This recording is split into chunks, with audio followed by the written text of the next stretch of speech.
अस्सलामुअलैकुम, मैं हूं Sheikh Umar. City India News में आप तमाम का इस्तकबाल है। आइए देखते हैं आज की टॉप 10 न्यूज़।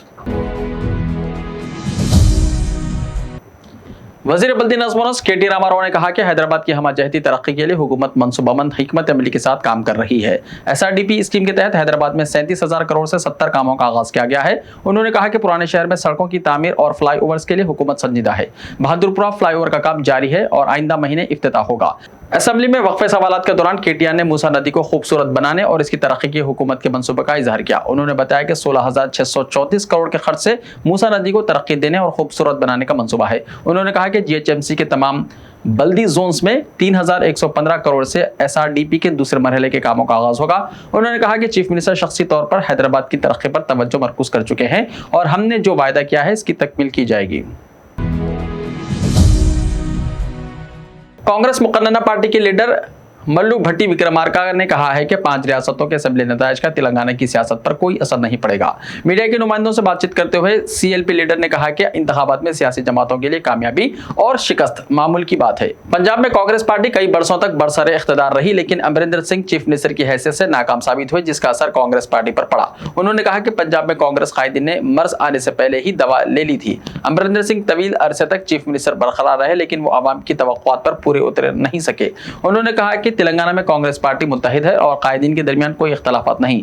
उन्होंने कहा कि किसी भी मसले पर इख्तिलाफ राय हर पार्टी में मौजूद होता है, लेकिन कांग्रेस पार्टी मजमूई तौर पर तेलंगाना में मजबूत और मुस्तहकम है। भट्टी विक्रमार्का ने कहा कि आइंदा असेंबली इंतखाबात में मुखालिफ KCR हुकूमत लहर साफ तौर पर दिखाई दे रही है और कांग्रेस पार्टी बरसर इख्तिदार आएगी। वज़ीर बहबूदी पसमानदा तबकात J कमलाकर ने कहा कि तेलंगाना में बैंड फिरका जाती शादियों के लिए भी कल्याण लक्ष्मी और शादी मुबारक स्कीम पर अमल करते हुए इमदादी रकम के चेक जारी किए जा रहे हैं।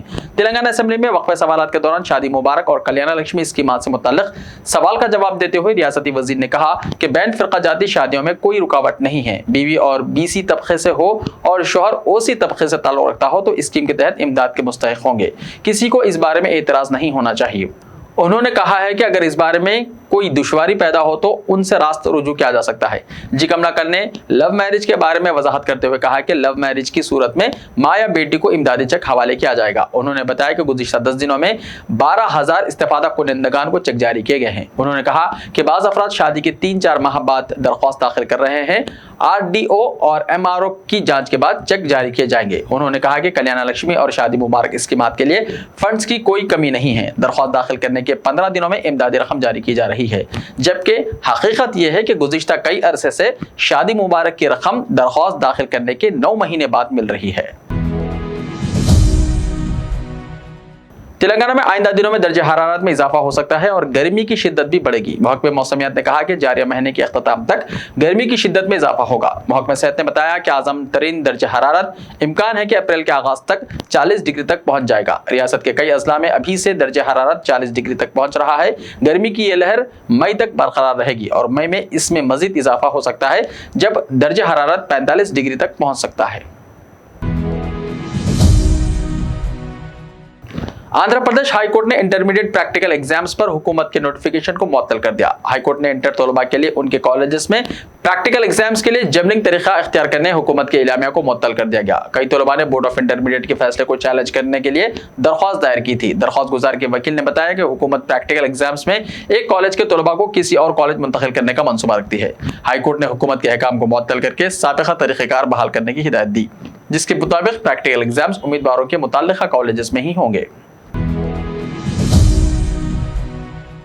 चीफ मिनिस्टर तेलंगाना को खराबी सेहत की बिना पर हॉस्पिटल से रुजू किया गया। ज़राए के मुताबिक आज उनकी तबीयत मामूली तौर पर बिगड़ गई, जिसकी वजह से इन्हें हैदराबाद के सोमाजीगुड़ा यशोदा हॉस्पिटल ले जाया गया, जहां उनकी तिब्बी मुआयने किए जा रहे हैं। मज़ीद तफसीलात का इंतजार है।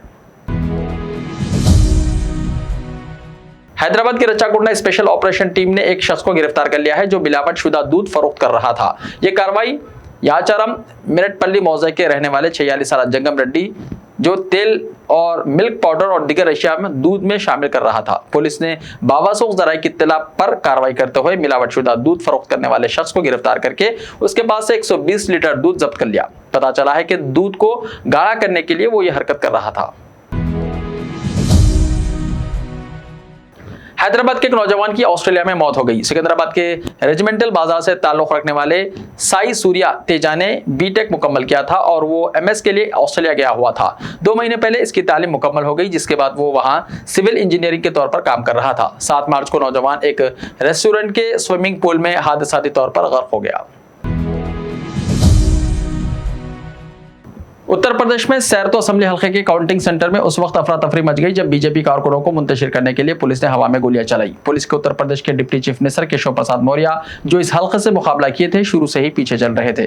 अपना दल पार्टी की उम्मीदवार पल्लवी पटेल, जो समाजवादी पार्टी के इत्तेहादी जमात से हैं, उन्होंने केशव प्रसाद मौर्य को शिकस्त दे दी है। हवा में फायरिंग का वाकया उस वक्त पेश आया जब काउंटिंग की 2 राउंड बाकी थे और केशव प्रसाद मौर्य की इम्कानी शिकस्त को महसूस करते हुए बीजेपी के कारकुनों ने गड़बड़ शुरू कर दी। पुलिस ने हालत पर काबू पाने के लिए पुलिस ने हवाई फायरिंग की और काउंटिंग के अमल को दोबारा शुरू किया, जिसके बाद इस हल्के से पल्लवी पटेल को कामयाब करार दिया गया। AIMIM के सदर असदुद्दीन ओवैसी ने जुमेरात को उत्तर प्रदेश असेंबली इंतखाबात के नतायज को 20-80 की जीत करार दिया है और पेशन गोई की है कि हिंदुस्तानी जमहूरियत में यह माहौल कई सालों तक जारी रहेगा। हैदराबाद के रुकने पार्लियामान, जिनकी पार्टी ने 100 असेंबली सीटों पर इलेक्शन लड़ा था, लेकिन वो जीत हासिल नहीं कर पाए। जाहिर है कि वो उत्तर प्रदेश के वजीर आला योगी आदित्यनाथ के 80% बमुकाबला 20% के रिमार्क्स का हवाला दे रहे थे। अवैसी ने कहा कि अगरचे नतायज पार्टी के तवक्कुआत के मुताबिक नहीं थे, लेकिन ये रियासत में काम जारी रखेगी। हमने सख्त कोशिश की, नतायज हमारी तवक्कुआत के मुताबिक नहीं है, लेकिन हम कमजोरी पर काबू पाकर मज़ीद मेहनत करेंगे। मुझे उम्मीद है कि हमारी पार्टी का उत्तर प्रदेश में अच्छा मुस्तकबिल होगा। ये बताते हुए कि उनका हौसला बुलंद है, अवैसी ने कहा कि पार्टी गुजरात, राजस्थान और दीगर रियासतों में असेंबली इंतखाबात भी लड़ेगी। उन्होंने कहा कि AIMIM की बहुत से मकासद है और उनमें से एक सियासी क़यादत को तैयार करना है। उन्होंने ये भी कहा कि नतायज से पता चलता है कि उत्तर प्रदेश की अक़लियतों को वोट बैंक के तौर पर इस्तेमाल किया गया है। उन्होंने उत्तर प्रदेश के लोगों का शुक्रिया अदा किया जिन्होंने उनकी पार्टी को वोट दिया। उन्होंने पार्टी के रियासती कायदीन और दीगर रियासतों के कायदीन का भी शुक्रिया अदा किया जिन्होंने उत्तर प्रदेश में काम किया और उन्हें हौसला न हारने का मशवरा दिया। अवैसी ने भागीदारी परिवर्तन मोर्चा के तमाम हलकों का भी शुक्रिया अदा किया जिनका AIMIM एक हिस्सा था। ऐसे ही ताज़ा तरीन खबरों के लिए हमारे इस YouTube चैनल को सब्सक्राइब करते हुए इसके बेल आइकन को प्रेस कर लीजिए। लाइव वीडियोस देखने के लिए प्ले स्टोर से हमारे ऐप सिटी इंडिया न्यूज़ को डाउनलोड करें। लिंक्स डिस्क्रिप्शन में मौजूद है। तो मिलते हैं कल, तब तक के लिए अपना ख्याल रखिए। अल्लाह हाफिज़।